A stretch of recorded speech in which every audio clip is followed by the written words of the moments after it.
तत्वदर्शी संत रामपाल जी महाराज के मंगल प्रवचन। पुण्यात्माओं, आपके ऊपर रहम किया उस दीनदयाल ने, आपको ये तत्व ज्ञान समझाया, आप तक पहुंचाया।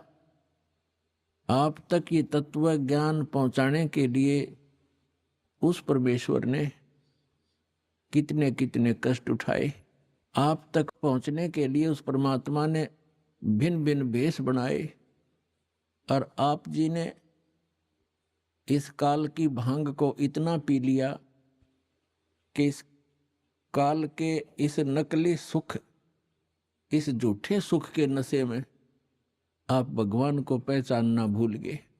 परमेश्वर कहते हैं, मैं रोवत हूं सृष्टि को, सृष्टि रोवे मोहे, गरीबदास इस वियोग को समझ न सकता कोई। हमारे पिता कहते हैं, हमारे भगवान कहते हैं कि मैं तुम्हें रो रहा हूं, तुम्हारे लिए भटक रहा हूं कि तुम गलत स्थान पर रह रहे हो, या कोई जीव सुखी नहीं, या सुख नाम की वस्तु नहीं, और आप यहां सुख खोज रहे हो और सुख देने वाले उस भगवान की खोज कर रहे हो, उसके लिए रो रहे हो, तड़फ रहे हो।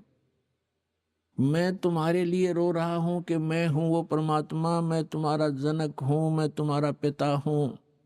आप जी ने ये गलती की जिस कारण से आप इस काल कसाई के यहाँ फंस गए हो।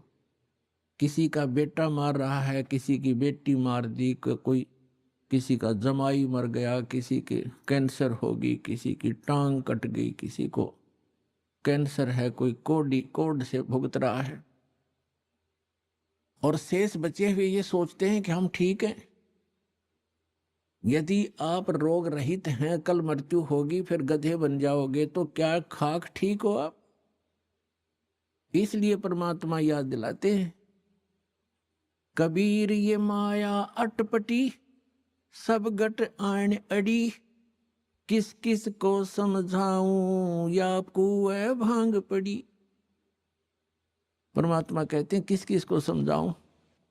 इस काल भगवान ने इस नकली सुख की एक कुएं के अंदर जैसे 1, 2, 3 क्विंटल भांग घोल कर डाल दे कोई, उस कुएं का जल चाहे 1000 व्यक्ति पी ले, और पीने के उपरांत उनकी एक जैसी गतिविधि, एक जैसी भाषा, एक जैसी चाल हो जाती है, क्योंकि सबको वो नशा हो चुका है। तो इस काल भगवान ने इस